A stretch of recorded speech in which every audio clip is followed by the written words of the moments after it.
The Esports World Cup has concluded, and we're here to break it down. Pretty good tournament. Not too bad if I say so myself. It is August 24th, 2025 at the time of this recording. We are fresh off the making of history, I would say. Idom, how are you feeling after watching all the Esports World Cup action over the past week? You know, I have to say that was some gourmet Street Fighter, as you know, the people across the pond say. And I gotta say, it was a really hyped tournament, and I think there were a lot of touching points or a lot of hype moments during that entire bracket as well.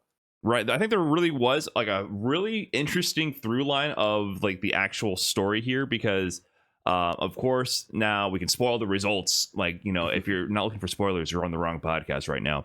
Xiaohai has become the back-to-back Esports World Cup champion, doing it in a fashion where I don't think anyone called this. We actually even put out call for predictions on the Brian F. Trash Talk Patreon, and I was going to give a shout out to anyone who could call who won after the top 16 was decided. Not a single person, not even myself, put Xiaohai in there, despite how strong he was looking in the group phases. And, he was fresh off his, I believe, 5th place finish at EVO. He's been on a decent streak leading up until this event.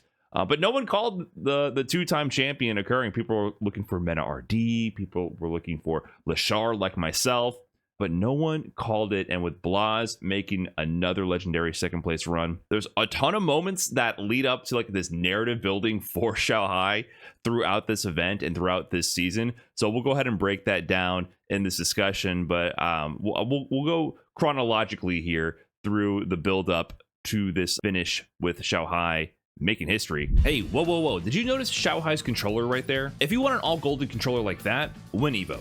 But if you want some of that golden flair and style in a compact, portable, all-aluminum build, then today's sponsor and friend of the show, Tesseract, has you covered. That's right, you know the deal. Tesseract is back to sponsor Extra Trashy and to promote their Hypercube Pro, the definitive leverless on the market in the portable form factor category. The all-aluminum build and solid construction provides that high-end weight and feel of a luxury tier controller with the elegance and looks to back it up, at below average market price for a full-size leverless. Its layout also features an extra thumb and pinky button to handle the ever-increasing macro requirements of modern fighting games, perfect for mapping to parry or DI for Street Fighter 6 players. If you're interested at all in the Hypercube Pro and want to help support this show, please consider clicking on the link to the Tesseract website in the description or in the pinned comment. And now back to the Esports World Cup breakdown. First off, we had the LCQ leading into the group stages, where I think one of my favorite matches of this whole event was Riddles versus Momochi. Riddles actually got in through the LCQ, and he was the only Canadian player, one of the few NA players, period, in there, and got Momochi down to final round before Momochi got a perfect parry to turn the momentum in his favor. Riddles was absolutely cooking. That spelt the end of Riddles' run in the group stages because the groups are a little bit weird, actually. I don't know how you feel about the format, Idom. The group stages in this event aren't round robin. There are many double elimination brackets, which almost ensures that you're going to have double jeopardies where players have to fight the same player that put them into losers in order to make it out. It's pretty much guaranteed that someone's going to have a double jeopardy moment. But if you win out of winners in your group stages, you win 2 sets essentially and a small 4-man bracket, you go all the way to top 16. If you get out on loser side, you go to a mini in-between round robin group to determine if you also make it into top 16. So basically you skip a phase of the bracket if you get out in winners. That's your reward because the top 16 is single elim first to 5.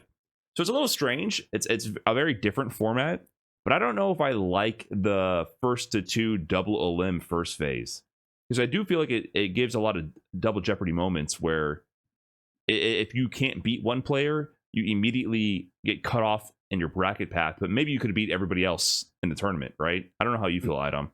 I kind of like it. It's something different. I feel like we've been kind of doing the double elim thing kind of for so long. It's something different. So I wouldn't, if I was running my own tournament, if I had like infinite amount of money and I could run my own bracket, me personally, I wouldn't do it like that. But I thought it was something cool and unique to see. I would have preferred, a normal round robin, everyone plays everyone kind of setup, but not my bracket. But it'll still produce some good matches.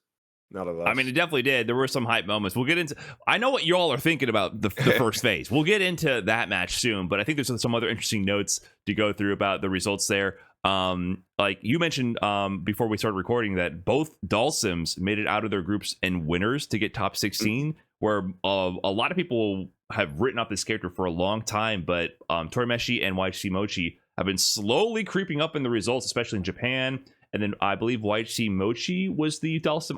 I feel terrible. I mix them up constantly. No, it wasn't YHC Mochi. Torimeshi was the Dalsim who got in 9th place at EVO. And he actually earned his qualification via that 9th place, right? Which is nuts because EVO, the top 2 at EVO got 2 qualification spots.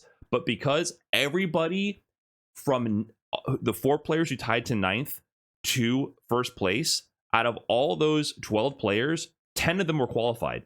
The only 2 not qualified players were Mickey, who got 3rd, and Torimeshi, who tied for 9th, along with several other players. Everybody else there was already qualified to Esports World Cup. So by the skin of his teeth, he got the top 2 qualification spot in 9th place at EVO, gets into the Esports World Cup, and then manages to get out of his groups and winners. So that was pretty surprising. I do agree that I wasn't really expecting it, but does this mean Dalsim's underrated? Like, what's going on here? I like seeing like the weirdo characters kind of cooking in Street Fighter 6, like the Dalsims, the Manons, okay, maybe not Lily, but Facts. but yeah, I like seeing the weirdo characters. I guess it was a lot of inexperience versus Dalsim, maybe because I think Japan kind of has the 2 Dalsims in this bracket here, so it was cool seeing like Mochi and Torimeshi kind of catch a lot of people off guard. There were a few people that played against them that I was like, this looks like their first time ever seeing this character on screen. So Dalsim being just in the game are just like existing where people still have to know the matchup, or you can't just steamroll Dalsim if you don't know what's going on. It was kind of funny and I guess refreshing to see. By people, do you mean nephew? Is that nephew looked lost? Yeah, nephew looked completely lost. I'm going back to the bracket here to see who they played. Torimeshi beat Junior 3-0 in the Dalsim Zangief matchup, and some things never change, right? He beat Gashikun 3-2 to make it out of that group in winners. And then Mochi beat Nephew 3-0 and Tokido 3-1. So he had a really dominant path through his group. But the only 3-0 there was, unfortunately, our guy Nephew America, not ready for the high level Dalsim, because there really aren't many at all. We don't really see this character. I think the only region with the top level Dalsim experience consistently is Japan right now. Really, it's France as well, right? You have Mr. Crimson, of course. If you're in EU, you probably get more that competitive experience versus Dalsim at that level. But yeah, I do feel like it makes sense that year 3 we're starting to see a lot more character specialists have some success, both because yes, balance patches have like toned down egregious blind spots in the balance, and also like some system mechanics have been toned down a little bit, so there has been some like assistance from the devs to mold this experience. But also on top of that, like, people just get better with defense over time.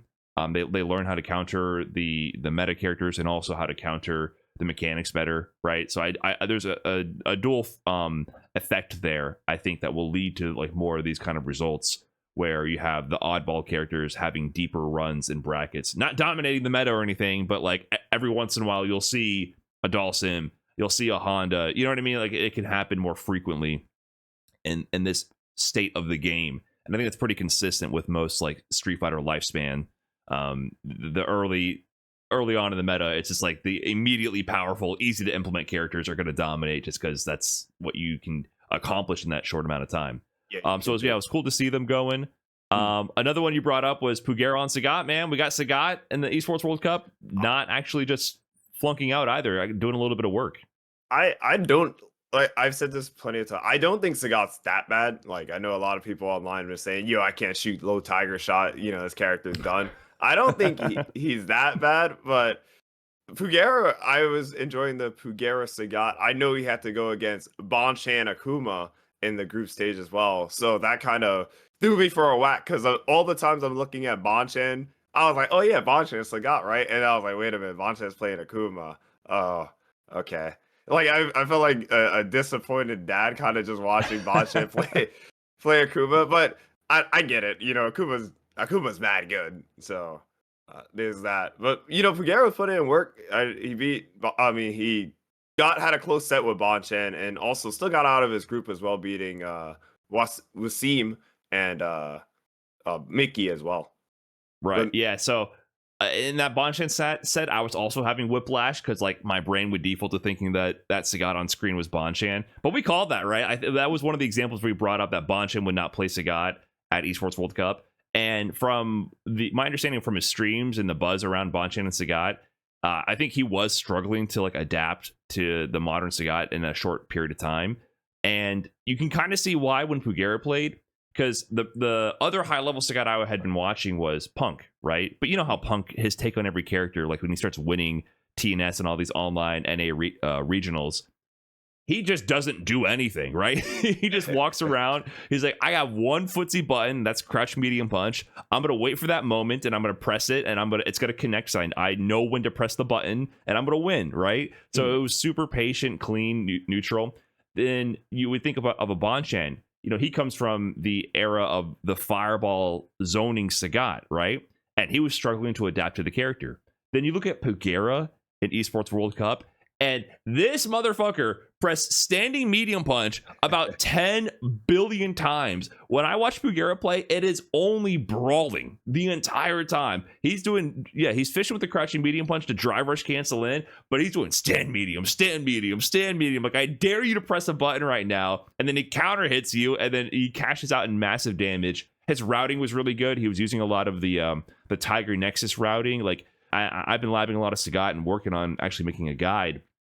So as I'm working on that, I see Pugera pop up on screen, and I'm like, dude, I didn't even know that was a combo. You know, like I hit the lab right away, figure that out. So he has a lot of little optimizations as well to this routing based on like the scaling of the combo. So I was really impressed with the Sagat, but he is a brawler when he plays him. He barely throws a fireball. So he got out through that group, like you mentioned, through loser side. It wasn't until in the second phase of the round robin where he was up against Higuchi playing Guile that I really see him throw a fireball. And that's only when they were like both burnt out and he has to not get chipped. Then I start seeing him throwing fireballs to like clash with Guile's fireballs. But 99% of the time, he's just like stagger pressure, big buttons, like pressuring the crap out of you. So it really pushed that the idea of Sagat in my mind much more towards a brawler character, which kind of makes sense, right? He kind of is. And one thing also, Pugera is really good at using Tiger Knee. Like, even if you needed to like close the distance or just like get close to some like free plus frame, Tiger Knee in and then back to, you know, hitting stand medium punch, like you said. It solidifies that Sagat is just not his owner. I'm sorry, you know, all the 09ers who knew, you know, 50 Tiger shots a game. We don't do that anymore. It's Tiger Knee and stand medium punch now. But it's cool to see. Like I said, I was a bit surprised because Sagat still being so new. But, you know, shout out to Pugera for playing Sagat. I wonder if he thinks Sagat's better than his previous mains like Bison and Jury as well. I also know he played a bit of Ed. But to see him switch to Sagat or go to Sagat is like, huh.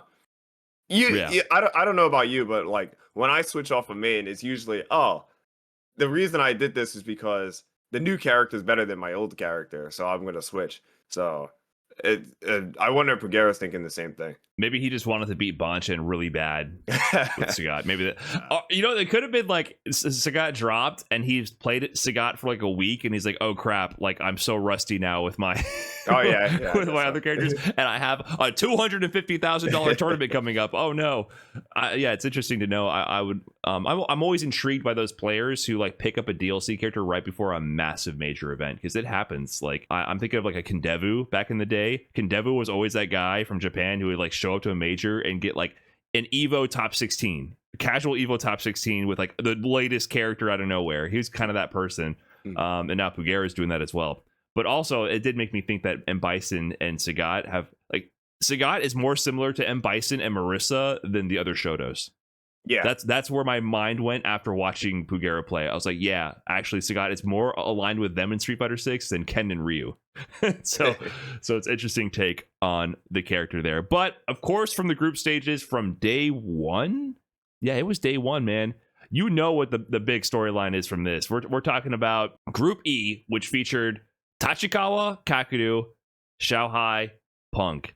And history was made on day one once again when we had Xiaohai versus Punk, the 2024 EVO champion and the 2024 Esports World Cup champion, who last year, this was the peak of their beef, right? The Are You Nervous beef, which if you don't know the lore on that one, that started at an Street Fighter League US Season 1 for Street Fighter 6, I believe, where when they sat down to play, they were on opposite teams. Xiaohai, in a kind of teasing, but I still think kind of friendly manner, asked Punk, "Are you nervous?" And Punk didn't take kindly to that, man. After that, like Punk was on Xiaohai's ass that entire time. He was fired up. He did not like that. What felt like to me a friendly jab, and maybe something lost in translation a little bit too. You know what I mean? Like it felt like it was like escalated out of nowhere. And so they had a back and forth sort of energy of like exchanging blows in game, right, throughout that season. And Xiaohai, I think, even ended up winning a critical match over Punk to help the team progress on to Street Fighter League Worlds, and they won it there as well. But they squashed the beef officially last year at Esports World Cup, right? That was when the beef was squashed.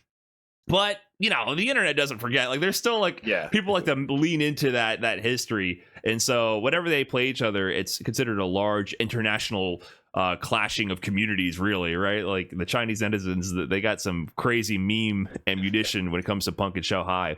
They play. It's down to the final game, final round. Punk, he lands the OD hooligan to randomly try to rob Xiaohai when it's the final game, final round. He converts into a full combo into CA, and Xiaohai's life is in the yellow. Punk pops off with thunderous roar. You know, he's running around the screen, and then the super ends, and Xiaohai is still alive with a pixel, and Punk has to drive rush back to his chair, grab the controller, and in the scramble, he tries to go for a surprise low forward drive rush with his last bit of drive gauge, burns himself out. Xiaohai drive reversals it, throws the fireball, and anti-airs the jump, and it's over, and Xiaohai wins. And we have another classic "What are you standing up for?" moment in day one of Esports World Cup.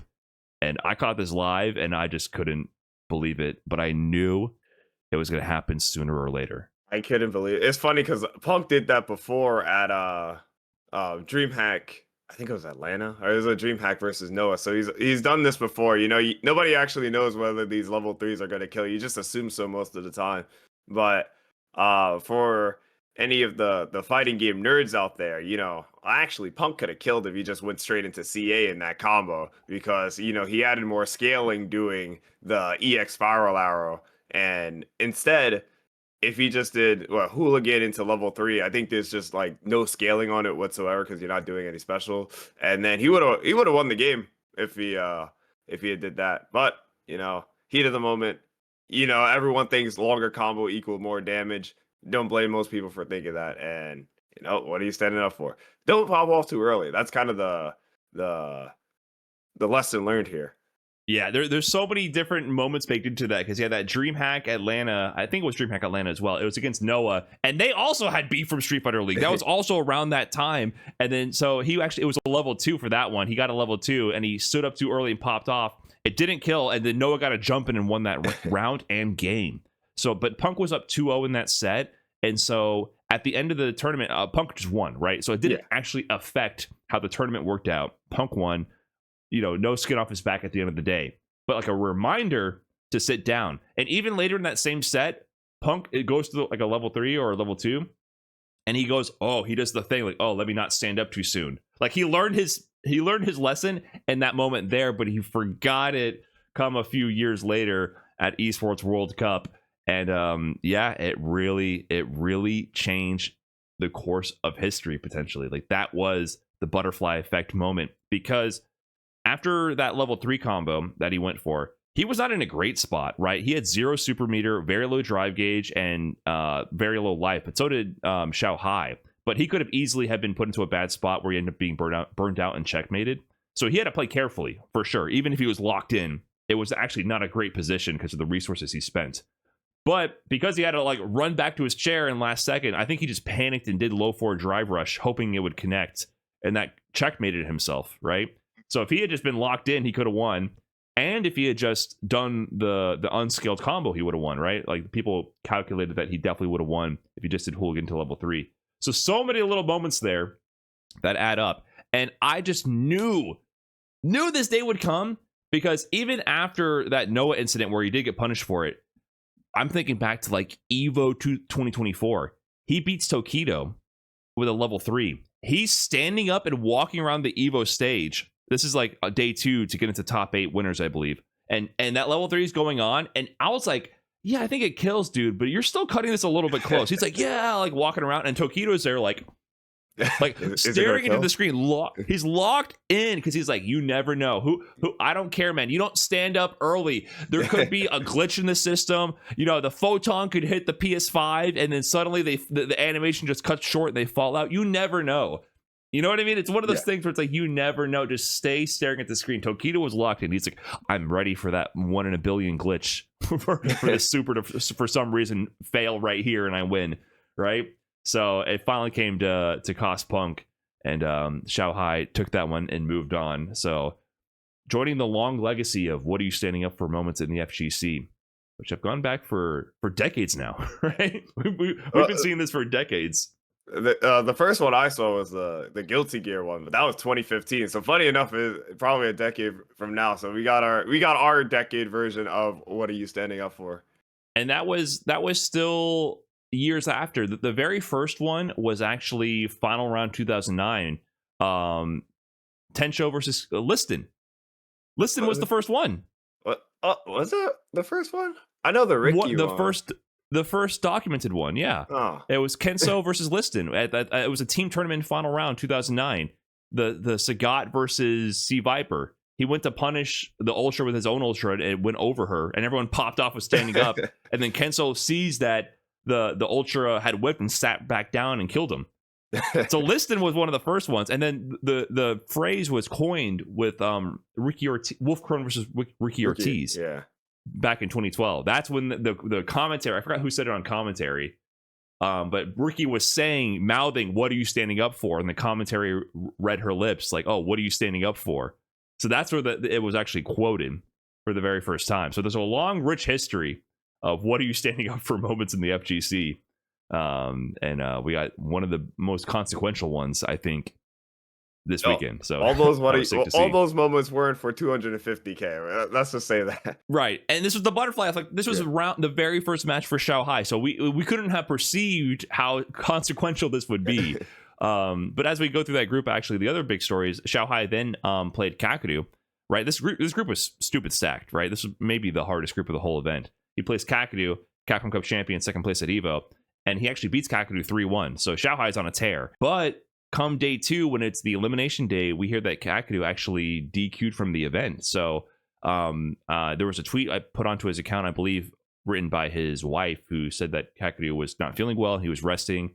So hopefully Kakeru is feeling okay. You know, we're wishing him all the best. But Kakeru was my pick to win the whole thing, right? And so Punk ends up not playing Kakeru, beats Tachikawa. I would have loved to have seen Punk Kakeru. Like, I was really looking forward to that match. That was a match I kind of wanted to see too. I don't think they've ever played in tournament, funny enough. I think maybe a few times in casuals. I don't think they have a history of ever playing Street Fighter 6 versus each other. So I wanted to see that match too. Yeah, that would have been really interesting to see. But that lets Punk move on without having to fight him.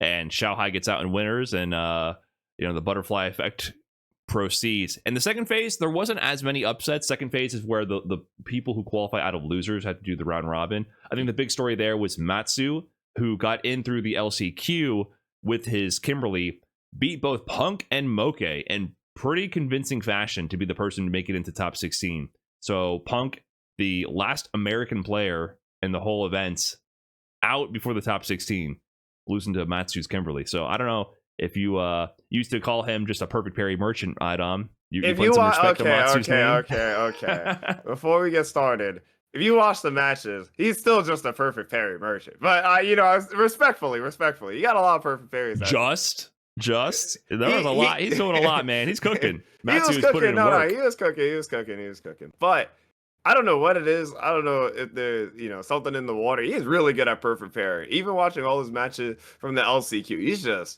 he's so good at perfect parry for some reason. But Right. he played good. He played good. I'm still a bit salty from the Evo 2024 match. But we can feel the salt coming through in your commentary here. Yeah, he is good at perfect parry. It's interesting. There are certain players that you can tell are like better at that. I'm looking at like Blaz, Ending Walker, Kakeru, Matsu, right? Like he's kind of entering that territory. When I watch certain players play, you watch Ending Walker play, he's perfect parrying all the time. And I think Blaz is as well. Like there's certain players who really understand that timing and when to incorporate it. So that's definitely a huge part of his strategy. The other story out of Group C, or sorry, out of the second phase was Group C. Tokido getting abused by DI. There was some discourse starting about how DI is cruel and unusual punishment for players over the age of 40. He had a close set with Goichi, losing 3-2, and then NL took him out 3-1. But a big part of that was just getting the DIs going. Like, wait a minute, this guy's not dealing with DI. The future is now, old man. I don't know what it was with Tokido. I guess it's the first time I kind of seen that happen to Tokido. We've seen it happen to Daigo. We've seen it happen to Itazan in matches. We're like, they're just not reacting to DI. But I think like that was the first time I've seen it happen to Tokido. It's like, oh man, Tokido, please. Like, as a big Tokido fan, it's like, come on, man, don't go out like this. Just react to one DI. But Goichi just smelt blood on every DI. He was doing everything in the DI, and Tokido could not stop it. Yeah, I mean, it'd be like that on commentary. People were dropping lore that Tokido was actually asking around for advice, like strategic advice for how you prepare for DI. What is your finger placement on your controller? Are you hovering over the DI button? What is your mental stack priority? Like, are you focusing on DI in these situations over other things, right? Like, how do you actually approach it from a strategic point of view? Because reactions are partially reflexive, right? There is a little bit of an inherent like genetic component to it, but most of it is, as we've seen and proven time and time again, it's strategic. Like, what do you prioritize reacting to over other things? Some people can have more things that they prioritize reacting to than others. That's just how it goes. But a lot of it is really strategy at the end of the day. So Tokido is doing whatever he can now to figure out the strategy to not let that happen to him again, and to help calm down Twitter calling DI elder abuse so that he can actually unfair advantage. If I'm over 40, you shouldn't be able to DI me. Just delete the button. I think over 30 counts at this point too, please. Like, I need help as well, man. The DI is tough. It's a tough mechanic to deal with. But that brings us to the actual top 16. So if you weren't following this format, top 16 is a single elim first to 5. So that often brings a lot of close and exciting matches where the players adapt back and forth. But there was a lot of washes. I think another big part of the discourse from this is that there were so many washes. Starting with probably the hardest wash of the whole event. Ending Walker 5-0 over Mena RD, the Evo champion. What? What? How did he do it? Ending Walker played really good. And I also think one thing about that I think makes Ryu kind of stand out a lot this season, Ryu is very good at attacking your drive meter. So like a lot of the time, Mena didn't really have drive meter to kind of do like, the Blanca like EX ball into level 2 shenanigans, because Ryu's just heavy punch, just Hashigeki attacking your drive meter so much. And I also think like Ending Walker didn't really give Mena space to kind of walk back, because like Ryu can threaten with low forward drive rush a lot of the time. And I mean, a lot of things also kind of just didn't go Mena's way. Like Mena had a game to win and he dropped the combo into super. There was a DI that literal pixels off from hitting Ending Walker, and then he just lost. I think like 2 of those games could have clearly went Mena's way, but Ending Walker had the plot armor, the magic touch, the EU protection. I don't even know what to call it. Yeah, I don't know what happened there, but that was that. I had some personal stuff to attend to, so I couldn't watch the event live from round start. But I was like, okay, Mena RD Ending Walker coming up. I'll be able to catch at least the second half of the set. I turn on the stream, and it's literally the KO hit to end the set 5-0. And I'm like, what happened, man? This was supposed to go on for twice as long, you know? I was like, what just happened? So I missed that set live, but that was massive. Mena RD bowing out of Esports World Cup early, and that's 2 Esports World Cups where he hasn't been able to pull through with like a really deep run for himself. So I know in Gamers 8, I believe he got 3rd or 4th place. He was one of the top placers in that previous iteration of this event, but hasn't been able to get like a big money win in Street Fighter 6. For as many titles as he's had, you know, he keeps winning all these Evo titles. Really, like, there's not much prizing for those placements. So just to break it down, for Evo Vegas, he won $17,000. And that is money simply from the prize pool, from the pot from players entering. Because there is 4,000 somewhat number of entrants, they all put in $10. There's a $40-something thousand prize pool split between the players who place in the money. For Esports World Cup, though, if you get 20th place, which is not even making it into the top 16, like if you lose in the group stages, you get 15K. You get equivalent to Evo first place money by getting 20th place. So it's not like he's won the major prize pools. He hasn't won the Capcom Cup, right? So I'm sure Mena RD is like looking to get one of the big like cash cow prize pool tournaments, like an Esports World Cup, under his belt as well. He did walk away with a cool $22,500 for that placement, though. But if he won that singular match, that's $10,000 right there. That's more than half of his Evo winnings for one match, right? So there's a different scale beyond the prestige. Like, I think Mena RD keeps winning these prestigious events, but he hasn't got like the big cash prizes yet. So I know he's hungry for that. I actually didn't know he got paid more money for getting ninth at Esports World Cup compared to Eva. That's something to actually think about. But hard tournament. You gotta win. You want to win the big money. So, you know, Mena, give Evos to other people, and, you know, you lock in for the Esports World Cup and Capcom Cup. Give the Evos to the other people. Yeah, that might be what it is, man. Because he has to. The problem with Mena is he has to lose something in between the next win, right? Yeah. so if he just shifts his peak window over a month, he's like, man, do I want to win Evo this year? Or do I want to win Esports World Cup? Like, really? Like, what do I want to win? Because yeah, he'll get titles, but it's like literally a cyclical fashion. Like, it's like one tournament, and it has to be 6 months later. You know? Like 6 months later for the next big one. So he has to really plan this carefully next time. So yeah, we'll see where he goes with that one. But beyond that, the other 5-0s in the event, we had Blaz Itabashi and Leshar Kawano with 5-0s. Blaz Itabashi, that was also a beatdown. You know, that's 15 years old Blaz out of Chile versus 44-year-old Itabashi right there. I can see that happening though. Yeah, I'm not gonna lie, that one wasn't even surprising, and that one was just kind of ugly. Like, that was kind of like, end it, Blaz. This is just elder abuse at this point. But yeah, it was very one-sided. But going into that set, I definitely heavily favored Blaz. I'm surprised he stuck with only Marissa the whole time. To be honest, he didn't even attempt the Zangief. But if he was going to stick to Marissa, I was like, I just feel like Blaz has this in the bag. The one that did surprise me though was Leshar Kawano. Really? Interesting.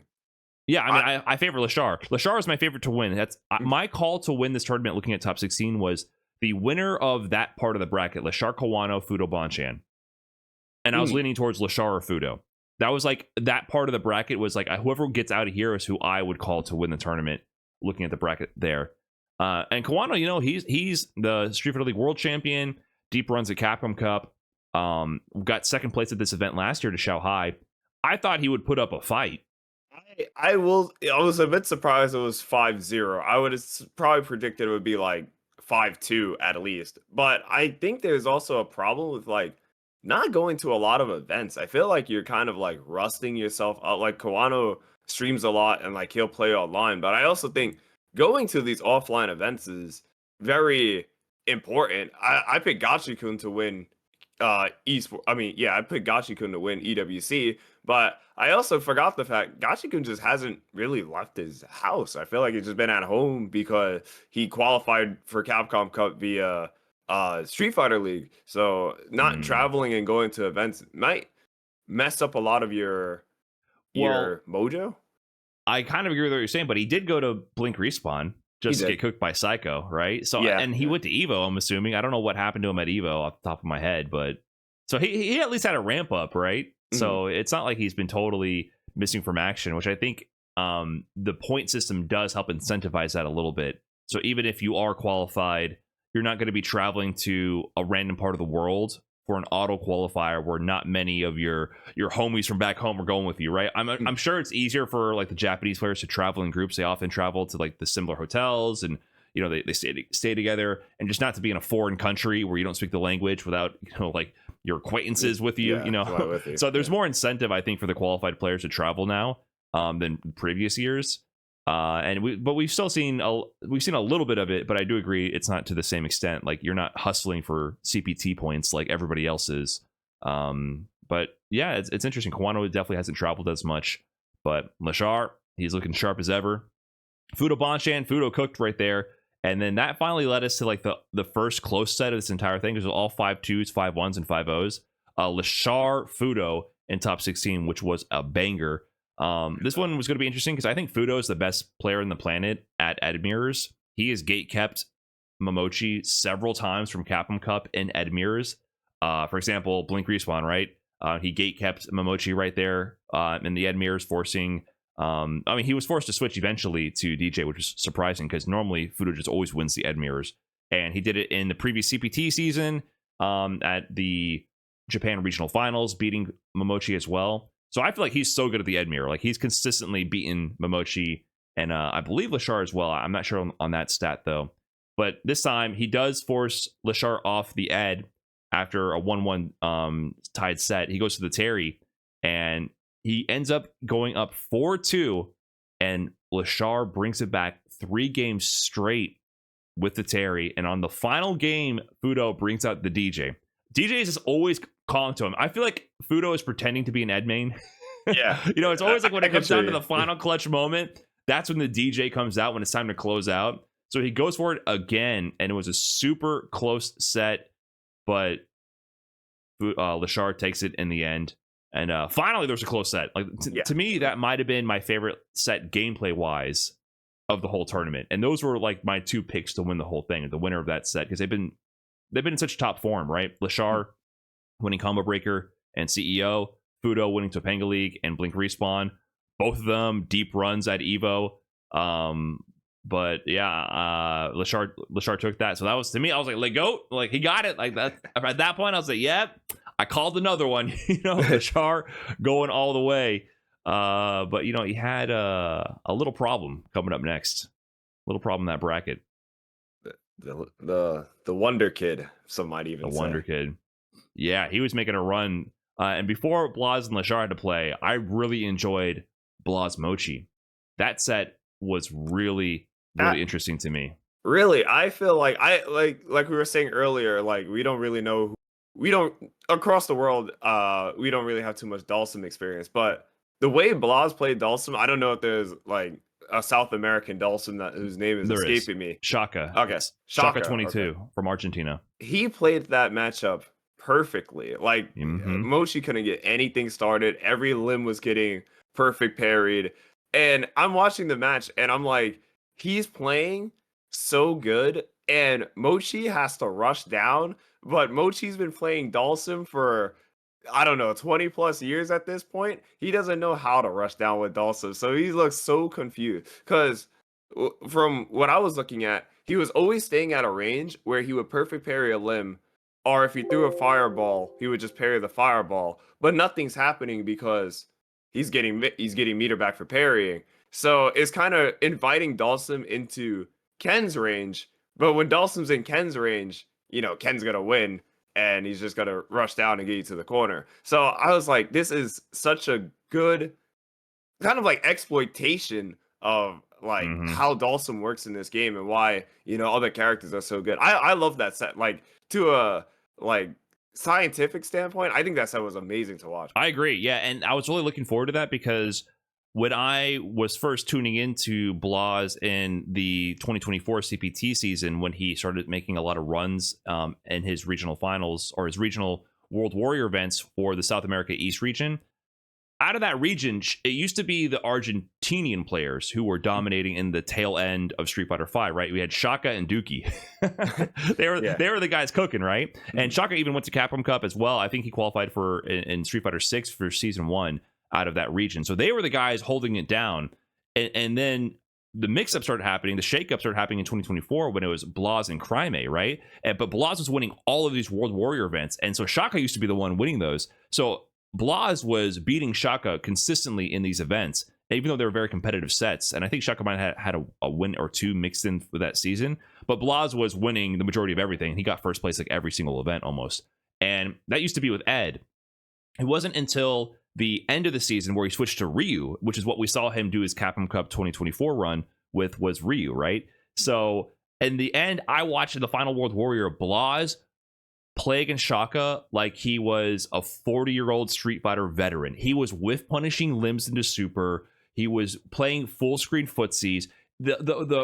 He out footsies Dalsum at his at 3/4 and full screen range. He's counter hitting pokes before they come out, right? He's like pressing preemptive buttons to stuff the medium punch and everything, or he's outside of the range whiff punishing it into full combos.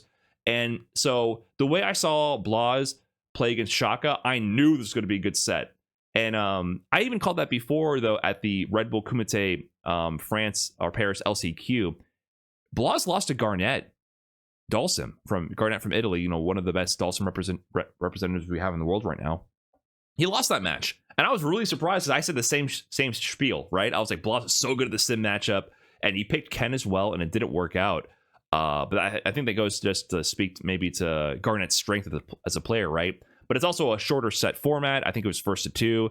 This is 1st to 5. And you could see with that breathing room, man, and that preparation, how prepared Blaz is in the matchup. He was perfect parrying the heavy punches on reaction as well. There's so much tech there in that set, like a masterclass of how to fight Dalsum. So that was one of the most interesting sets, I agree, of the whole tournament. So I don't know if you saw the interview that Blaz had, but he actually said he prefers tournaments like Esports World Cup, the Capcom Cup, those kind of events, because he'll rather be able to prepare for who he has to play. Like you could write notes down about, you know, I got to play, you know, Tokido, Pong, you know, whoever, and have notes to study people that have strategy versus rather than playing in like open bracket tournaments where it's, you know, Joe Schmo might beat Tokido, then I got to play Joe Schmo Kimberly, and then this Kimberly player is just going to do some random nonsense and then I get got. Right. So it's kind of interesting to hear somebody like that young say that, where it's like, oh yeah, I'd rather play in these tournaments because I think there's so much better Street Fighter going on where we're preparing for each other versus, you know, the open bracket, I don't know who I'm going to play next kind of mindset. Yeah, I think it showed in that matchup. I think that was the set where I feel like it's so visible how prepared Blaz was. Mm-hmm. So visible. The other ones, even the 5-0s, it looks like, you know, they're just better. He was right. No. But even the Itazan match, like it looked like he prepared so much for Itazan, and Itazan just had no answer. He was just ready. And I'm like, Itazan couldn't get anything started that entire set. Yeah, Blaz definitely came prepared for Le Goat. He beat Leshar after this 5-3, sticking with Ryu the whole way. Leshar tried the Terry, went down 2-1 and switched over to the Ed. But it was too good. Closer than last time because at Capcom Cup, Leshar was one of Blaz's many victims. With he was a 3-0 merchant that Capcom Cup run all the way up until Kakeru. He was beating the crap out of the world's greatest players. 3 over Leshar's Ed at that Capcom Cup, and Leshar like crumbled. He fell apart in that set. It looked bad. It was bad. And so competitive set this time, but Blaz is still taking that win over Leshar, which got him to the grand finals. But on the other side of the bracket, there's a lot of lore going on the other side of the bracket. So after Xiaohai beats Tormeshi 5-2 with the M Bison and the Dalsum matchup, he goes up against Go1. And, you know, we already had the Punk Xiaohai set, the what are you standing up for moment, and the history of the beef between them. This set, I think, means a lot because Xiaohai has, for years, for his whole career, he's been the KOF guy, right? He's the most winningest player in the KOF series, numerous EVO championships, numerous titles around the world, winning tournaments since he was 10 years old in China. and taking his talents internationally. He's always been the GOAT of KOF. That there's like no debate there. He is the guy when it comes to KOF and SNK fighting games in general. Is kind of the association with Xiaohai. In the world of Street Fighter, he's also always been a champion level player. He's been one of the best since Street Fighter 4, and he's won many tournaments as well. I don't think it was until Street Fighter 6 with Esports World Cup though that he was like, hey, like I'm really that guy. Like he's always been a contender and winning major tournaments, but I feel like the Esports World Cup win set him to a different level. Like, hey, I am amongst the AngryBirds, the Punks, the Menas. Like, put me up there as well in Street Fighter. And this year was an interesting situation because we have Fatal Fury, right? City of the Wolves, Fatal Fury. There's a big push with Fatal Fury and Esports World Cup promoting that game. And so it came time for Xiaohai to really flex his multi-game talents, because we've always seen multi-game champions exist across other titles. However, there's always a difference between, in the perception of the FGC, between being a multi-game champion and being a multi-game champion with Street Fighter as well. And I would throw Tekken in there also. Like if you can win the other major game titles and win in Tekken or Street Fighter, that is just perceived differently in the fighting game community. And there's a lot of reasons for that, including the fact that there's more money in those games. Therefore, there's a lot more active competition. There's more players. Just the sheer number of it, the volume of competitors, it's just perceived differently. And so for Xiaohai, for a while, he was almost primarily a Street Fighter player. Like he kind of KOF took a back seat for him while he focused on Street Fighter 6. But with Fatal Fury and Esports World Cup, the money's there, right? The pricing is there. They're throwing funny money all over the place for City of the Wolves. I don't know what's going. It's ridiculous. There's $1 million tour for that game. It's just, it doesn't make sense how much money they're throwing around for that game that it is not that popular. It's just not. It does not warrant that amount of pricing. So Xiaohai definitely wants that money, and he's looking to do something that hasn't been done in this era and actively win these major money championships for Street Fighter and another title at the same time.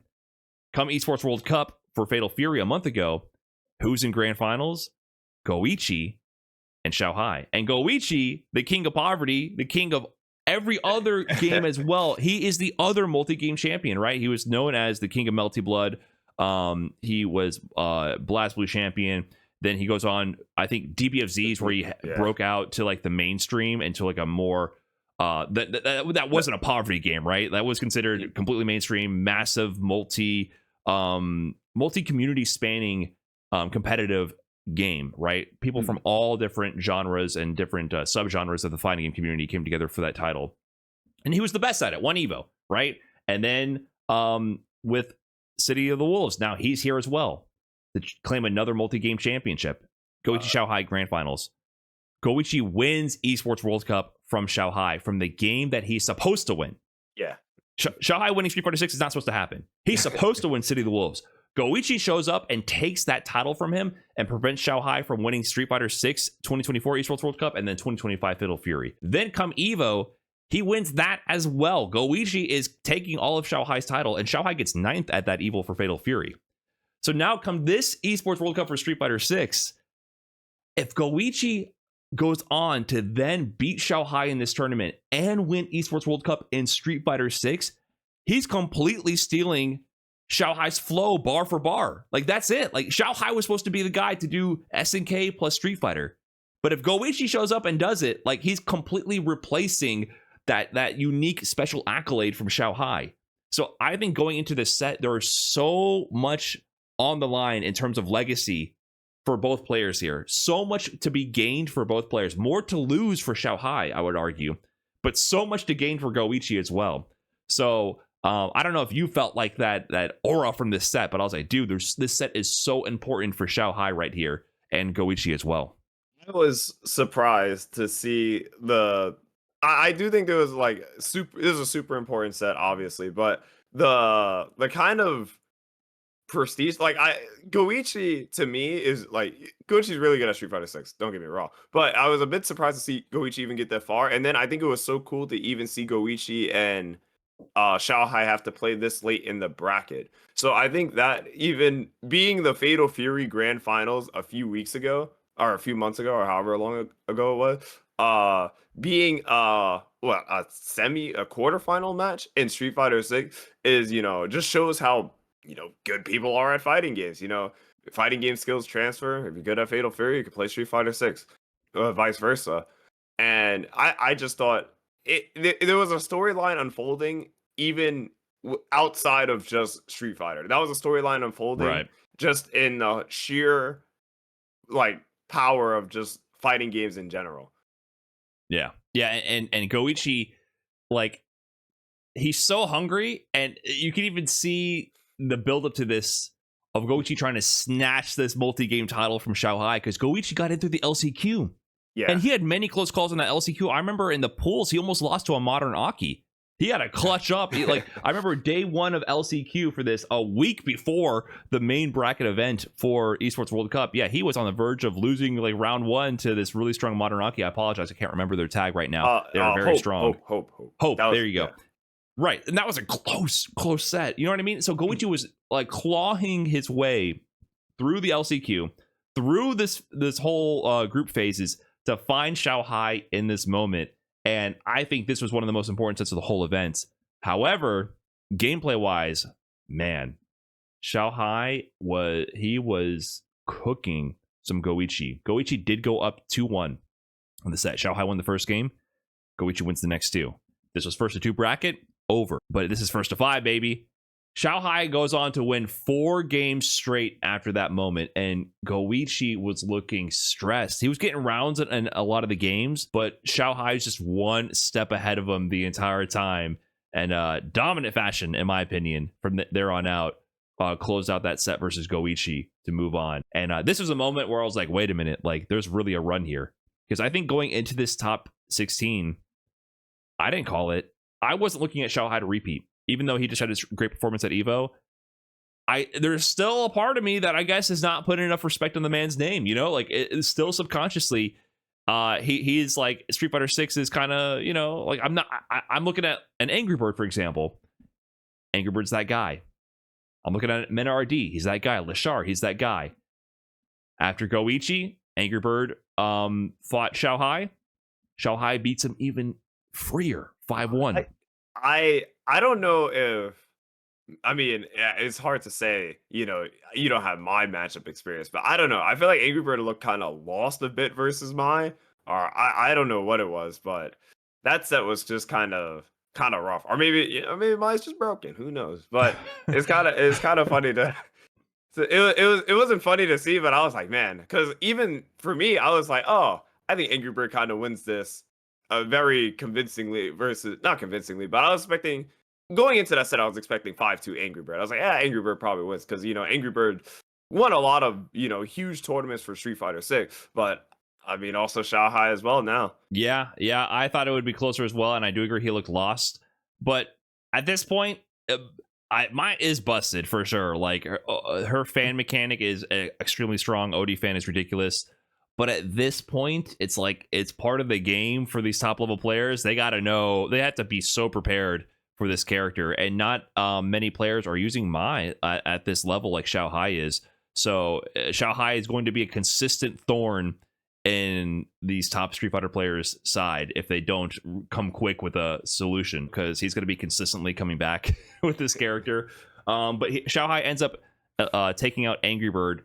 And because it's single elim, you wouldn't think they would offer this, but there is a 3rd place match, and there's a tiebreaker match, and so that would be AngryBird versus Leshar. And this is kind of a weird match because this takes place after Blaz takes out Leshar here. So Leshar has to sit down again right away to play a 3rd place match, and no one really cares.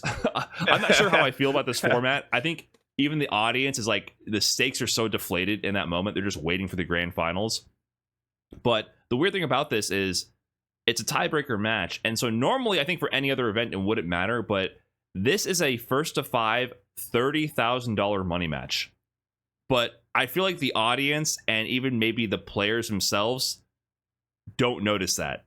Because I'm watching Leshar's face and he's playing, but I feel like he's just going through the motions at first because he just got eliminated essentially from the tournament. right? I think he's still that the fact that, oh, I'm not gonna win the tournament is the major thing on his mind, not just like, oh, if I win this I get $30,000. I think as a competitor, that's your first emotional instinct. It's not money, it's the title, right?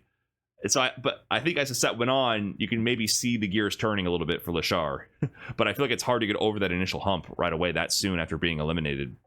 Yeah, the third place match was, I don't know. I felt like it was awkward. I feel like they could have, I mean, I guess why do it off stream? But I feel like they could have just done it off stream kind of thing. Like, yo, man, kind of like let the players play, like give them a breathing room, because it was kind of like what do I call it? Like it was a left turn off of like the momentum that was going into grand finals. Like I was like, oh man, can't wait to see Xiaohai Blaz, and then it was like, oh wait a minute, you gotta watch Leshar versus AngryBird play. I'm like, they don't look into it. I'm not really that invested into it. You know, can we get my skip match function? Yeah. I mean, but they had to stall so they could set up the whole drumming band and the whole production. Yeah. I mean, Esports World Cup, it's not, it's not a Street Fighter tournament first and foremost. It's a whole show for the Saudi production team. And the whole point of the event is to show off, hey, Saudi Arabia is cool and all, right? You guys like Saudi Arabia? That's the whole point of the whole event. And so they use that time for sure to stall for production as well, because they do a whole show before grand finals. Rob was like, this is FGC. And then like, I was like, dude, this is the least FGC thing I've ever seen. Like the amount of production, the scale. I was like, this is not FGC at all. And the only parts that were FGC to me is like when they brought in grand finals where the mics cut out and they were talking for a good like 30 seconds straight with no audio. I was like, this is FGC. Like now we're taking me back. Scuffed production, that's FGC. And the other FGC part, which was I thought was the funniest part of the whole event, was before Blaz played Mochi. They do all these pregame interviews and all that, which is also not very FGC. But then Rob is like, yeah, Blaz, I see you smiling. You ready to play some Street Fighter? And he holds the mic to Blaz, and Blaz is like, I don't know English. Speak English. I don't know English. Like Rob is asking him some questions, and Blaz has the biggest, goofiest grin on his face. And I'm like, dude, that's the international sign that he has no idea what the hell you're saying. Right? As soon as I saw that smile, I was like, yep, this kid has no idea what's going on. And I thought Rob, at first I got mixed. I thought Rob picked up on that because he saw that smile and he's like, yeah, you're smiling. I thought he knew that Blaz was lost. And then he holds the mic to him. I don't know English. And Rob was like, I'm so sorry. And I was like, dude, you couldn't tell? Like that big goofy grin, that's the clear as day. That means you guys have no idea what's going on. That's FGC to me. But yeah, they did the third place match. It was a little weird. But as far as the gameplay, I don't think Leshar was into it. He's playing Terry versus AngryBird's Akuma, and he goes down 4-1. AngryBird is destroying him, and then this man wins 4 games straight after that with Terry against AngryBird's Akuma for $30,000. I think he woke up after losing 4. I was like, wait a minute, let me at least try to. It is $30,000. Let me at least try a little bit here. So that was sick gameplay. I really enjoyed watching that. Leshar was the only person consistently putting up close sets this whole top 16. But I gotta feel a little bit bad for AngryBird. You gotta imagine he's a little tight about that. One game for $30,000 and you can't get it. That kind of sucks. But it was a comeback from Leshar, and like you said, Leshar was kind of the only one putting up close sets. I feel like I was invested in a lot of Leshar sets the entire bracket than like everyone else's, because like I said, all the other sets kind of weren't that close. But yeah, Leshar kind of put a lot of the sets on his back to kind of keep the gameplay kind of more interesting and more compelling. Like, oh, what's gonna happen here? Right. Yeah, I agree. I think this also just speaks to Leshar's level, even though he ended up in third place this event. I think that's a deserved placing. Like he was definitely the guy putting up the strongest event matches. He did not have an easy path whatsoever. I think his path was the hardest to get into grand finals, in my opinion. I mean, Fuudo, Blaz, and then it would have been Xiaohai after that. I really rank those players really high. I think Fuudo could have won this event. Like I said, I called Leshar. The winner of Leshar Fuudo was my favorite to win. But I guess I got to stop doubting Blaz, man. He's too good. He's too good. Interesting play style as well. Before we get into the grand finals, I really enjoy watching Blaz play because one of the things he does that is so interesting, and I think it makes sense for Ryu as well, is he does so many resets on block. He stops his combos short all of the time. Like, especially imagine like a low damage scaled conversion. He gets a perfect parry or something on like a jab. He'll do like jab to heavy punch or something like that on a punish counter, and then he'll stop the combo instead of going for a slightly more damage, a knockdown for Oki. He just goes immediately into another heavy punch into a Hashogeki pressure string immediately. So he resets the combo right there, because getting the almost guaranteed drive gauge damage is so much more valuable in that moment than a tiny bit more actual health damage and an Oki situation. So he's constantly attacking the drive gauge in that sense. And I think in previous Street Fighters, it was really bad to do stuff like that. Yeah. Like the rule of thumb, and especially in Street Fighter 5 and Street Fighter 4 as well, because the knockdown was so powerful in Street Fighter 4 for the Vortex, you go for the guaranteed damage and knockdown. Unless you're like messing around and toying with your opponent. Usually resets, especially to block strings, it gives you nothing. Like, why you dropped your combo, you lost damage. Why are you making them block? But in this game, with a drive system, and especially a character like Ryu, who liquidates your drive gauge with Hashogeki pressure, it's actually such a good strategy. He puts the pressure on players so fast in so many situations. So that's a different perspective that I never considered. I've never looked for reset to block string opportunities in my routing ever. I've never thought about it that way. You know what I mean? Like, is this extra bit of damage and Oki worth it? Or what if I find a moment where I can stop my combo and go for a heavy punch into plus frames or something in that instance instead? I guess one other way you could look at it too is if you do, like, say you get a perfect parry or something. If you do the full combo, you're giving your opponent drive meter while you're doing the combo, versus, I guess, Blaz resetting the pressure and then just attacking your drive gauge anyway. And then, like, you know, getting punished for blocking versus Ryu or whoever can as well is just kind of really bad. And then it kind of puts you in more awkward scenarios where it's like, oh, now I got to make a decision here. I think the Blaz Leshar match was so funny because Leshar was reversing everything. Drive rush, EXDP. He was mashing level ones with Ed. They were in burnout in like 10 seconds all the time. Like both, like, they were like attacking the drive edge crazy, and Leshar was like, screw it, I got a drive reversal here or DP because I'm going to burnout no matter what. Yeah, I agree with that. Yeah, it was a lot of like just not like they were slugging. That was probably the best way to put it. They were slugging on each other.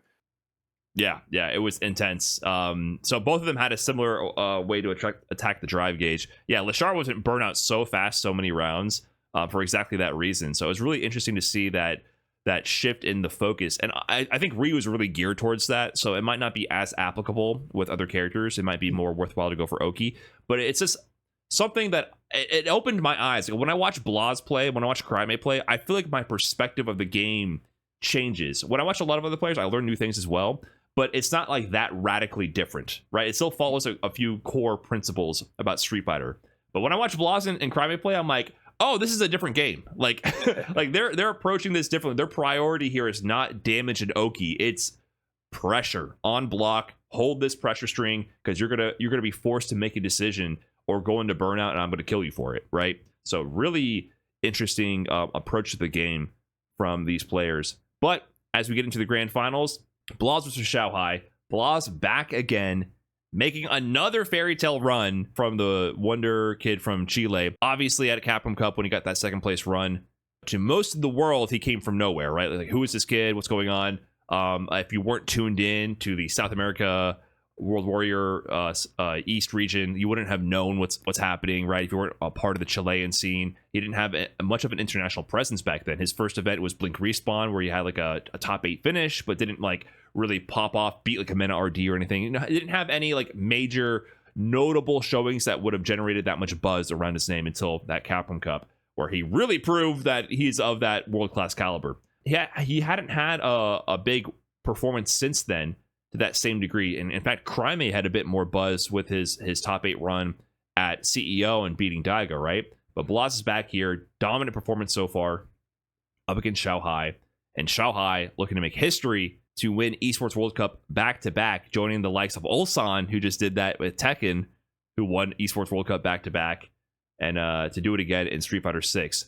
And at the start, it was a wash. It was bad. Ryu and Bison, Blaz beat the brakes off of Xiaohai's and Bison 3-0 before the switch to Mai. Yeah. He got nothing going. Bison is, as problem says, hashtag unstable, but it's Bison's such an interesting character. Like, I think he could steamroll anyone, but at the same time, I get not to even play into the Bison, downplay propaganda. That character is mad good. He gets knocked down, or I guess in the Blaz Ryuke, you're getting punished for blocking a lot, and like you can't reversal, and there's nothing you could really do. You have a 10 frame wake up super. You're just kind of in a lot of shitty situations because you want to block as Bison, but you block and you don't have meter to kind of do your drive rush, your low forward drive rushes, or you drive rush scissor kicks, and then you're just kind of out of options as Bison. You're back to playing, footsies or walking back and forth, and Bison doesn't really have the best anti-fireball moves. Psycho Crush is obviously amazing, but if you have no meter to do Psycho Crusher, what are you doing? Yeah, it's too costly with the OD versus Ryu and Blaz's playstyle with Ryu attacking your drive gauge. So yeah, that was a wash. I mean, it was free. I was almost like a little bit like, man, this is going to be a blow up for grand finals. But I shouldn't be doubting Xiaohai, right? He's been in these positions before, and a call back to his last Esports World Cup win. He was down like 4-1 or 4-2 versus Hikaru in the top 16 of that event, and he looked out like it was over. Hikaru with Izaki, another young player, right, was going to beat the crap out of Xiaohai to move on to the bracket, and Xiaohai just clutched up, adapted, and brought it all the way back from multiple set points from Hikaru. Hikaru just couldn't close out the set. So Xiaohai, I just think, is more than anything one of, if not the best competitor in the FGC. Like, what he's established over the years is not just his technical ability in game, it's his ability to adapt to the opponent and to be composed in the face of insurmountable odds.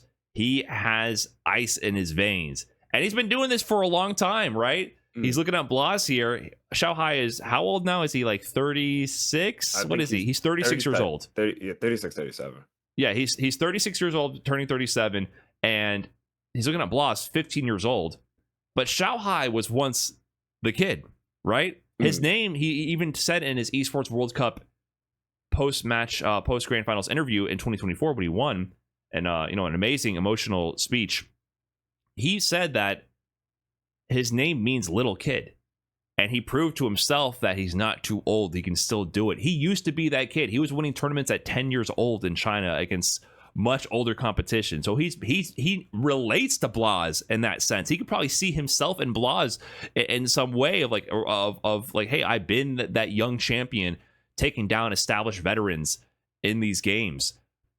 But he's not too old yet, is what he thought, right? So he switches to the Mai, and immediately things are different. He wins 2 games over Blaz's Ryu, and Blaz is not looking good, right? So after he goes down those 2 games, he switches to the Ken, still loses a game, and then suddenly it's a tied 3-3 set. So I'm thinking like, oh crap, that's the weakness. Like that's it. Like, it's over. Blaz just cannot beat Mai. I don't know if you saw anything in the actual gameplay, but it seemed like every single mix with the fan bounce, he got hit low like every single time with the light kick. I think over and over. I think he was trying to walk back out of it since the nerf to no more proximity guard. But like that was kind of one thing I said with that change. It's a nerf for sure, but it is kind of opening you up just to get hit low. Like it's a fake change. Like you're gonna be like, oh yeah, this got nerfed. Let me walk back. Wait a minute, I got hit low. But then Capcom set me up. Kind of spiel, but yeah, to me, I was a lot of EX fans. I mean, it's just, to me, it's Mai being a really good character. Also, kind of to go back, I know Leshar beat Blaz at CEO with Mai. That's why, even going back to that match, I was like, I'm surprised he didn't pick Mai. He kept going, Ed and Terry. And, I don't know what it is, Leshar. I know Leshar even said, he dropped Chun because he thought Chun was boring. So maybe he feels the same with Mai, but to me, play Mai. She's very good. She is a very good character. Yeah. I think that's underselling it. Yeah, he hasn't really busted out the Mai since Combo Breaker, which is what he closed out that tournament with. Or he closed it out with Ed, but he used mostly Mai, I think, in that run. And then with CEO, instead of being like more of a my Ed mix, it was more of a Terry Ed mix, an Ed Terry mix, right? I think he used a little bit of my here and there, but she was already being kind of cut from the squad. She was getting more time on the bench already, and he didn't play. He played primarily Ed this entire time until he busted out the Terry, right? So he was going almost all Ed in this event. So feels like Ed is calling him home, and then he's also using Terry when the Ed isn't working out. So he might just be bored of Mai, right? It might not be the best move strategically, but that could be just how it is. He might watch the podcast and see you complain about him picking Mai all the time. You're like, oh, go back to Ed. You're setting him. You're telling him to pick Ed instead of Mai. Oh, I'm not trying to set up Legoat for failure, man. If you got to get the W, you got to pick some Mai, man. Get the job done, Legoat. Come on, man. But yeah, I would love to see. I'm not a Mai fan personally in terms of gameplay. I love all the players. I love. I respect the talent and skill. Just the character of Mai herself, I think is a little not my favorite gameplay wise. But yeah, it's interesting. So it does seem like Blaz might have a history of having trouble with the Mai matchup, and it showed here, right? So he loses 3 games straight to the Mai, switches to the Ken as well to attempt to have better options in the matchup. Finally gets a game with Ken to bring it to a 4-3 set lead. Then Xiaohai closes out the next game. It's close. There's a round exchange in every one of these games. And then we get to the final game. And 4-4 between these two players. Blaz, he got so close to winning Capcom Cup before Kakeru shut him down at 15 years old. This is still his rookie season. It's only been, what, like 6 months, 4 months since Capcom Cup? It hasn't even been that long, right? Imagine getting so close to winning the million. Now you're so close to winning your second or your third Super Premier, right? He went to Evo as well. But this is like, he's having so much success so early in his career, but hasn't got that title to get second again. I mean, you have to imagine it's weighing on him to some degree. But even so, like, you know, Blaz is always like smiling. He's kind of like, he's a very expressive young player, right? He's always doing the thinker in between moves. He's like, oh, how am I going to obliterate their drive gauge after this combo sequence? You know, he's always doing one of these. He's laughing. He's showing his emotions. But you got to imagine there's some level of stress at this point. I don't know. I don't think so. I don't think he's like 15. I think he's just having fun. That's what I see. I think he's just out here having fun. If I were just armchair psychologist, I think he is mostly having fun, but I do think he gets a little irritated. I mean, like, everyone's going to get mad at losing, but I definitely think he's just having fun. It's kind of like, you know, I'm not even supposed to be here kind of mentality. I think that's what he's kind of having. I wonder when that will flip. I do agree. I think overall his spirits are so positive, and I think that's his superpower as well, is that he's just playing the game. Like, he's actually just playing the game and enjoying it. And he does get I think he's a little flustered, like with my shenanigans. Like, you can see sometimes it's like, there's some reactions, minor reactions here and there. But I think overall, one of his strengths is for sure he's having fun, which is hard to say. I think most other players are not having fun. It's a different kind of feeling, right? It's stress, adrenaline, but it's not like, ha ha, hee, I'm having fun. Let him hit 21. Then let's see if he's having fun. Let him hit 21. When the weight of the world comes crashing down upon him, then we'll see how he deals with these DIs. You know what I'm saying? It's a little unfair right now. Yeah, of course. But I do think he's having fun, and it shows because his composure does hold up. Meanwhile, you know, Xiaohai is making this comeback, brings it to 4-4. It's the final game. Xiaohai goes up around, and then at set point, tournament point, he gets the shimmy with Blaz in the corner. Needs to do a basic drive rush B&B combo, which he's done a million times. He drops the combo. I'm not sure if he went for a strange routing and got a little mixed, but he went for like a jab to heavy punch link, which does work on drive rush, but he mistimed the heavy punch, drops it into the Rienbu. That would have been the combo into the super to kill. And Blaz is alert. Locked in, immediately punishes it into a side swap combo into the super, and then sets up the meaty OD fireball to put him in. I guess he put himself into burnout. Did Xiaohai meaty OD fireball into the sneaky DI sequence, and then full combo conversion. Just so locked in and prepared for the next sequence. Like, oh yeah, this is the comeback. This is what I need to do to make the comeback in the moment where the previous and about to be 2-time reigning Esports World Cup champion is going to drop this tournament winning combo and allow me an opening to steal the title from him. You know what I mean? Like, he was so prepared. My heart dropped watching that. But in that moment, Blaz was like, oh yeah, this is just what you do here. Yeah. Immediately capitalized. I thought that was crazy. I don't know if you saw that or like, what the hell? Like, he was so prepared for that moment. I was more shocked that Xiaohai dropped the combo. I'm not used to seeing combo drop. Like, I'm not used to seeing combo drops in Street Fighter 5 or 6. You know, Street Fighter 4, right, it happened. But in Street Fighter, like in the newer ones, I was like, wow, I can't believe Xiaohai missed such a basic B and B. Like, you'll see a miss hate confirm or something, but nothing like to those kind of lines. Like, he could have did, like, you know, the medium heavy drive rush, medium heavy drive rush, medium heavy special level 3, and then he just wins. But seeing a drop like that to that magnitude, I thought, you know, Xiaohai was getting nervous, basically. Yeah, he was like, oh shit, I'm about to win. I'm about to win twice. Or even after that, like, how do you keep your composure? Because he drops that combo. And I do feel like he went for a slightly more complicated optimized route. I don't remember the routing, but he didn't do medium, heavy, which is like universal. You know, he did some other weird, like, medium, heavy, light. You know what I mean? He was doing some like, oh, with one drive rush cancel, this routing is optimal. With 2 drive rush cancels, you do this routing. You know, he did some kind of weird route, and I feel like as I saw it, I was like, this is a funky route. What are you doing? And then the drop happened, and I was like, oh no. But Blaz capitalized amazingly, goes to the final round, and he just had momentum like crazy. And he's securing a lot of hits, and then in the lead up to the final sequence, he perfect parries one of Xiaohai's fans and does the perfect parry drive rush OS to get in for a punish, run Tatsu all the way to the corner, and then Xiaohai has to guess now for tournament life. He eats one throw, he eats a second throw, and Blaz goes for the third throw. And with $120,000 on the line, Xiaohai wakes up with ODDP to break through that throw loop sequence. If that was blocked, it was over. $120,000 on the line. After that, his next opening, the drive rush medium into medium. Blaz presses the button, the trade combo, all the way through to the CA. And then Xiaohai wins. Locked into the seat, by the way. I don't know if you noticed. He saw what happened to Punk. It didn't get up. It did not get up. I was worried that wasn't going to kill. That was going to kill. That one I knew. Nah, like that one was... That was kind of close.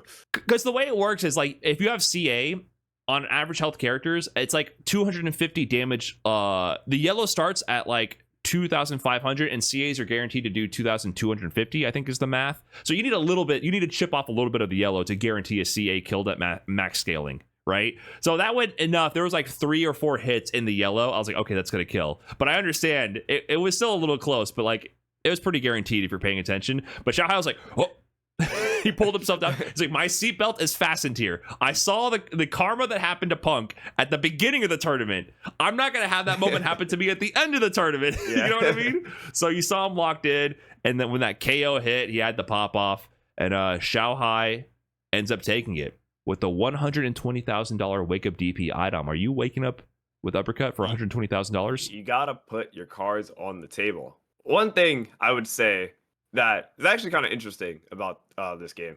So he did wake up DP, but I guess getting Oki on DPs in this game, because like in Street Fighter 5, I think it was only like Ken and Ed who got Oki on the reversal. But in this game, he did a reversal DP to drive rush. That was, you know, Mai's DP knocks you kind of far. He got so much damage. I think that was like a 50-60% combo, basically, off of doing a drive rush medium trade, and got so much reward off of doing that. But like I said, the trade combo, I think Blaz wasn't expecting the trade combo, because in a lot of scenarios there, if Ken does a 4-frame and, you know, Mai does drive rush crouch medium, it's a trade, but usually she's not close enough to do another medium. But I think he like micro walked for the like crouch medium again, or crouch medium kick, so he got the full combo, and then, you know, my damage kind of I think the breakdown from High Fight was that he hit meaty as well to give him that trade. Like, it wasn't a normal situation where I think if you do drive rush crouch medium, you're only +1 normally with Mai, so you don't get the trade. So it was like a manual meaty timing that gave Xiaohai that whole sequence, right? Like if he did it too soon, it would whiff. If he did it too late, it wouldn't be plus enough. So beyond just the ballsy wake up DP with it all on the line, there was also like a precision in the timing there to give the trade, which I wouldn't be surprised if Xiaohai is aiming for that, but it also could have been coincidence, right? There could have been a world where that trade didn't give him enough frame advantage to combo to the crouch medium kick, right? Like that could have happened as well. So just a very like thread the needle situation for Xiaohai, where he had one path to victory. And that is like the difference between like a Blaz and a Xiaohai, right? Blaz, I think, is one of the best Street Fighter 6 players I've ever seen, and I'm always learning new things when I watch him. But Xiaohai just has the composure, ice in his veins, and he found the one opening, the only path to victory, the one in a billion, the one in a trillion ways to get that win, because he was down and out in that set. Even after landing that wake up DP, he was not in a good position to win. But he found it. Went for the Ogi option that would give him the most reward. It landed. He converted full trade combo, no drop like the previous round, convert into the CA to get the W, and he became the 2-time Esports World Cup champion. So get me emotional, get my nose running. Xiaohai making history there as the 2-time. So we have to put some more respect on his name. I don't know about you, Idom, but I don't look at Xiaohai every Street Fighter event he's in and think he's a favorite to win. But is that changing now? It is. I mean, he's obviously one of the best. I do think, like, I guess the format kind of helps out a lot in this kind of things. Like first to fives versus first to two, first to three tournament are entirely different. Because I think like Goichi would have beat Xiaohai if this were Evo, to say. Yep. Or even Torameshi. I think Torameshi beat Xiaohai at Evo, actually. So, this time, since it was first to five, more games to play with. And I as a player, even then, you play differently when you're down 0-1 or it's 1-1 and it's a first to two versus, it's 1-1 and it's a first to five. Who cares, man? I got like 4 other games to play with. So I do think format obviously plays a factor. We never know who's going to do well. I would say to a lot of people, Mena was kind of the favorite going into this, but didn't work out that way. Who's going to win the next tournament? Nobody knows. My pick Gachikun got smoked. Gachikun got smoked. I'm sorry. Gachikun, one of my favorite players. Still, that was not his tournament. Who's to know? He could win the next one. He could, but I guess what I'm saying is I feel like in the Street Fighter community, people still aren't picking Xiaohai as often as those favorites, like throwing out a Menardi, throwing out a Gachikun, throwing out a Leshar and AngryBird, right? Xiaohai's name does not come up anywhere near as much as those guys, right? And it kind of makes sense. I mean, he doesn't travel as much as well. I mean, he's in China. It's large international travel. He doesn't go to as many events. But his percentage of hitting has been very high. Very high. Great results at every event he goes to.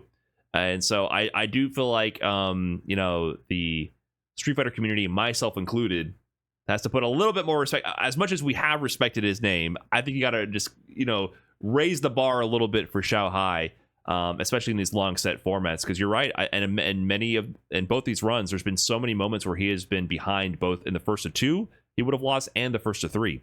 Even the grand finals, he lost 3-0. Yeah. Right? So it could be strategy, like he knows how to play around that. He spent 3 whole games on Bison after getting washed in the first 2. He lost the first 2 games 0-2, like no rounds. And he still picked Bison for the 3rd game. So it goes to show that he just understands how to adapt and how to spend his resource in games wisely, where he can still come back from the brink of defeat or from being down in a set and get the job done. So the first to 5 format seems like it's like really favoring his talents as an OG, a legend of competition in general, period. Not just Street Fighter, not just any one game, just being a competitor in the fighting game space. And Xiaohai becomes the 2-time Esports World Cup champion. Whee. And he qualified to Capcom Cup via that. That was very interesting. Zen's in a great spot for his World Warrior, because like I think Xiaohai was like light years ahead of everyone, because like Xiaohai was winning all their World Warrior. Now I think Zen moves up for the now he's in the qualifying spot for their region. So Right. This is Zen's one of the happy. first. This is one of the first times in a while where the actual qualifying spot went to the first place player, because like Yeah, you know, Evo is well, who took it from Evo? it was Did Mena already? Mena. It was Mickey got it. Mickey's in Capcom Cup. Yeah, Mickey. Correct. Yeah. Sorry, it was Mickey in third place. Right, Mickey and Torimeshi. Yeah. in ninth. Right. So that's the most ridiculous one. Yeah,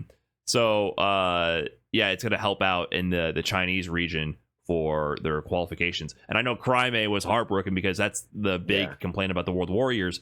Think about the Chilean community. It's obviously the two favorites are Cryme and Blaz. Now they're both still fighting for that Capcom Cup qualification spot. So I know Cryme is like, no, man, like you need one more game, get out of here. Like let me get this World Warrior. But they still have a chance at other events coming up. What's remaining actually in the actual tour? I know Evo France is coming up. UFA's in 3 weeks. Evo France is like a month after, and then the Chinese Super Premiere I think is in November, and then that's it. Major international events. Yeah. We're past the halfway point, so not many more chances remaining. I'm hoping to see Blaz and Cryme as well, and a lot of these players who got close to qualifying show up to those events. I really want to see Blaz and Cryme and Capcom Cup, man. I'm super big fans of how they play. One of them's getting in through World Warrior, I'm pretty certain, but it would be awesome to have both of them in there, especially since they both had to play in group stages, by the way. So that was an unfortunate drawing. They did do seeding to try to separate the players based on how they qualified, but even with the seeding and the randomness, they ended up in the same group. So shout outs to the Chilean FGC, shout outs to Blaz for an amazing performance, and shout out to Xiaohai for making history as a two-time Esports World Cup champion. Adam, you got any final words for the people? Any final closing thoughts about how this tournament went down and the rest of the season? I'm a bit excited to watch how the rest of the big tournaments play out. I like seeing tournaments with like different formats. I'm a huge fan of like the Red Bull Kumite, I guess the Esports World Cup, because double elim gets kind of old. So I like seeing kind of a little bit more kind of fun. Well, no, I don't want to say fun. Fun makes it sound like it's random. A little more kind of different formats. So I really enjoyed Esports World Cup. I think I was doing funny enough, I was keeping track of how many times first to 3 mattered for the group stages, and I think it actually only came up 4 or 5 times the entire bracket. So maybe Street Fighter should be first to 3, who's to know. But cool little tournament. I enjoyed a lot of Esports World Cup. Good time. Yeah, first to 3 mattering 4 or 5 times. I think it matters. I don't know, there was some discourse of people trying to say, oh, look, so many 5-0s, why do we do first to 2 or first to 3? We need some more first to 3 and some more longer set action. I agree. I think it makes the game a lot more enjoyable to watch. But that's going to be it for us here at Extra Trashy. Thanks for tuning in on YouTube or Spotify and listening. We appreciate you guys and your support. Catch you in the next one. Peace. Yeah, you forgot to bring up Goichi multi-game champion DNF duel. Why do you everyone forget? I didn't drop that in there.